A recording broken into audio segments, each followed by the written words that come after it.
Thank you. At the beginning, let me say hello to everybody.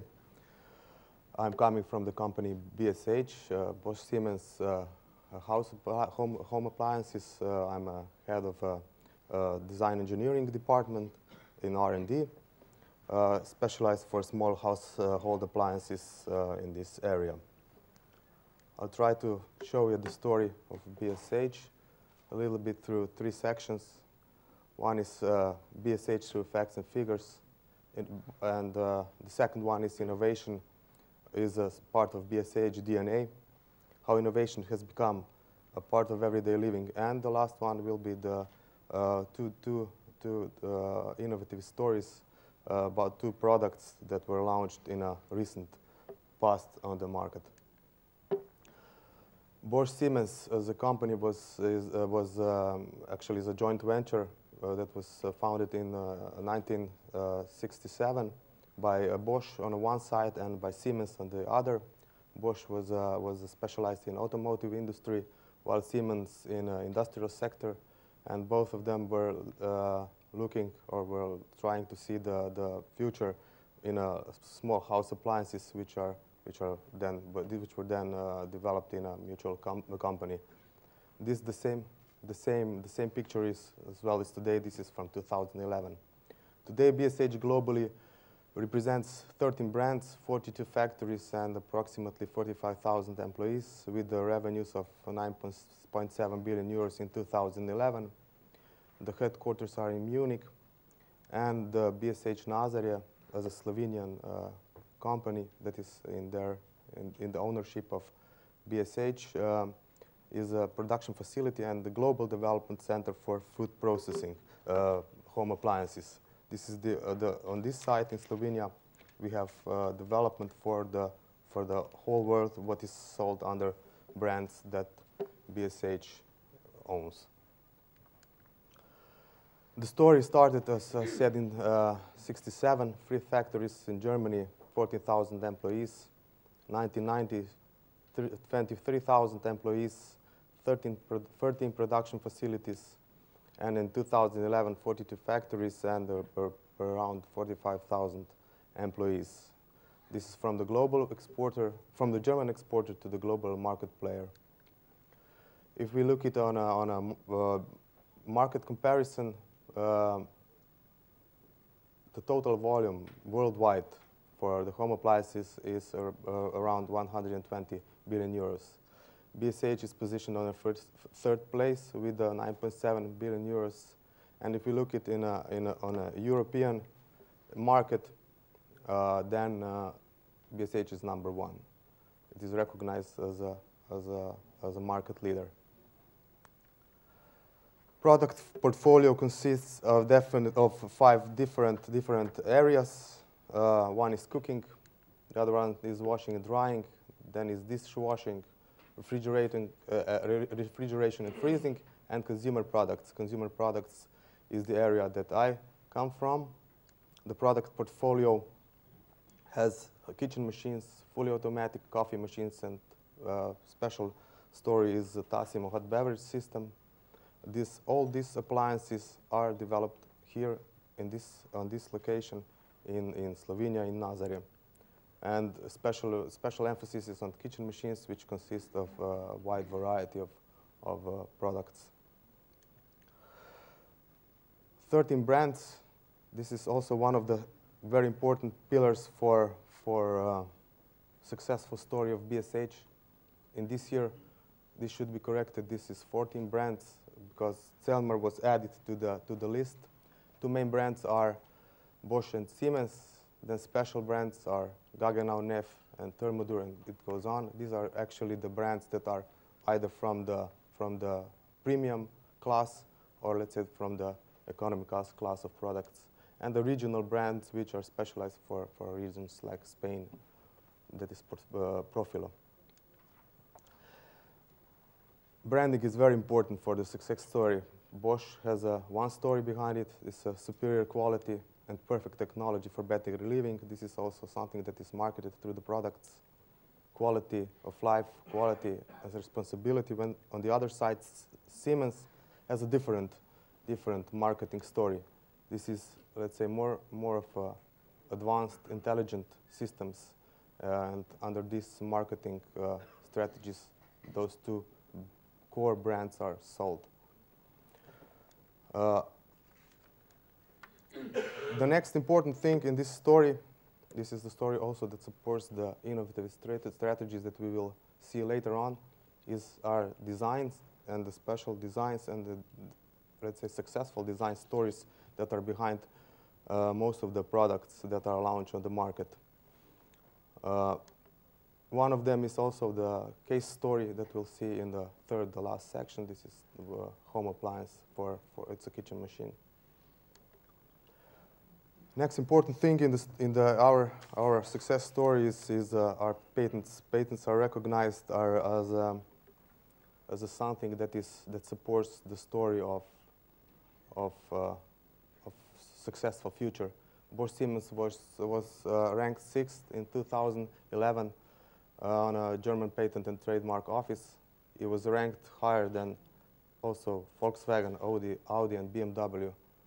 And we know that, for example, BMW sells innovation as innovations as a leading marketing story. For Nazarje, for Slovenian company, this means approximately 10 to 15 patent applications on a yearly basis. And with this, I will ramp up this first section, what actually are the pillars for successful story of a multinational company. It's innovative products and advanced technologies that we've seen, global brands, 14th, strong design language, and premium quality. We'll start now with the second section. This is the innovations. Innovations are, as already my colleague priorly said, are very important also in their process. One thing are corporate principles. We'll see that these informations are actually, or this way of thinking is penetrated on a very basic level already. And the second one, then, advanced system, is development systems that are introduced, which are actually the collection of all best practices within the group, and absolutely much more. At the beginning, let us see how through corporate principles, the invention and innovations are actually pointed out on a daily basis. You can see that it is already in our corporate principle. It says quality and innovations factors are something that lies behind our success. It means that this is recognized as a very important fact for successful future. This is also communicated through the daily let's say, press releases. One of the important press releases that was held out in March actually recognized how important people are. If we see the last sentence, that from the people that are leading these developments, it is expected from them to have an impressive inventiveness. And inventiveness is something that is recognized in a BSH competence model for employees. It is competence model is combined from 4 different sectors, for different fields, and one of the areas in which is innovation competence is strategic and management competence. Employees that are leading these developments,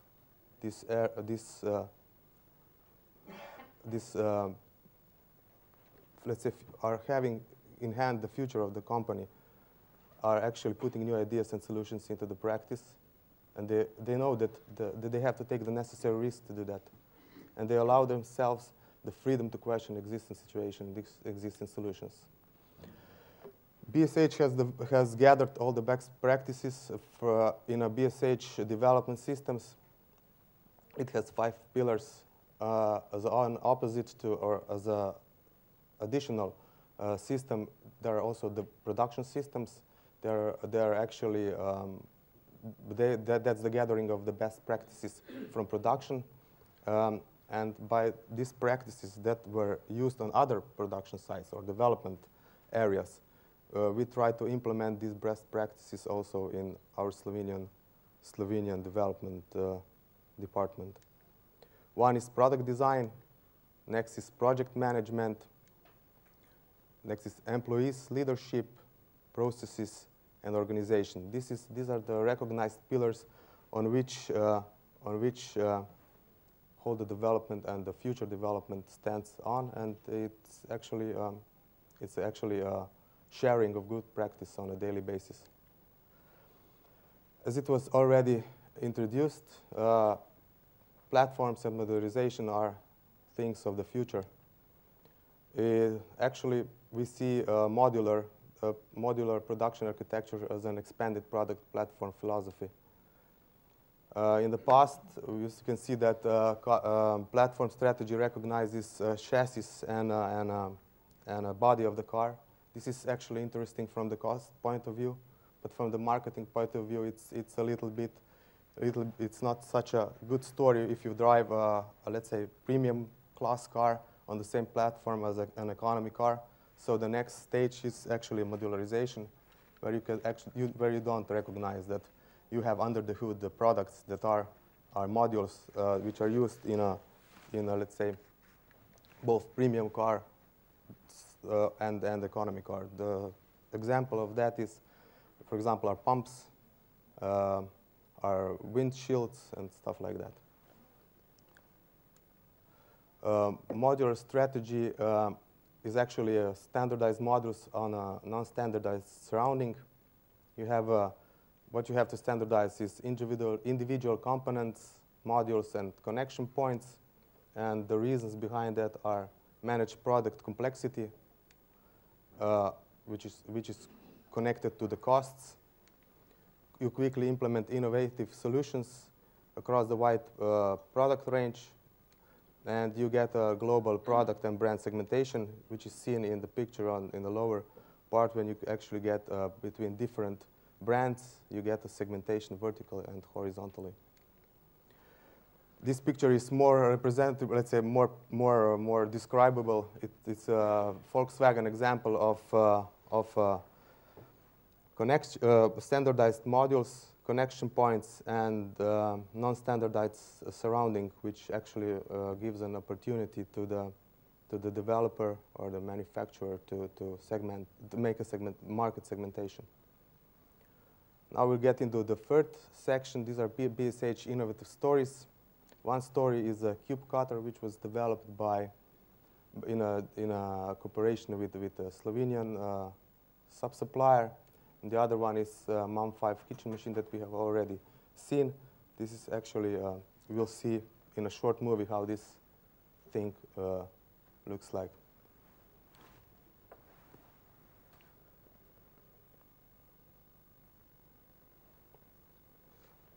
First, we go through the history of short history, what was in 50s, 60s with home appliances, how did they evolve in the process, and we get then to 2010 when, let's say, this winning design was brought to light and then developed into the product that today is actually a successful story.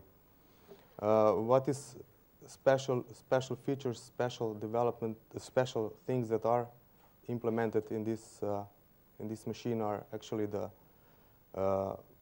modularized drive unit with the gearbox, which actually enables us to use it in several different products and ranges. And the next thing is this recognizable helical movement, which we'd call a multi-motion drive. This movie then goes on, but please. And the next story that is also interesting is cube cutter. Could you please also make a short movie? Na sliki Romano.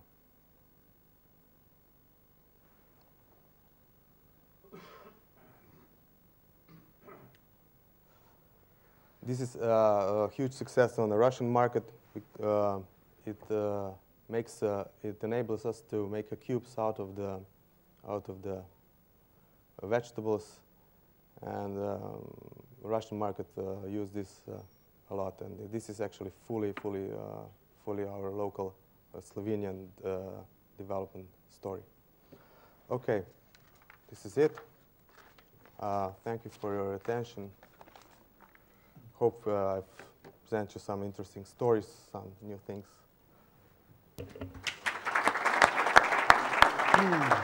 Thank you, Blaž. Any question maybe for Blaž? Maybe one from my side, because for the last 2 days or 3 days in the panel session there was a lot of talking about how to increase, let's say, the capacity of the innovation in, of course, our country, our local communities or companies.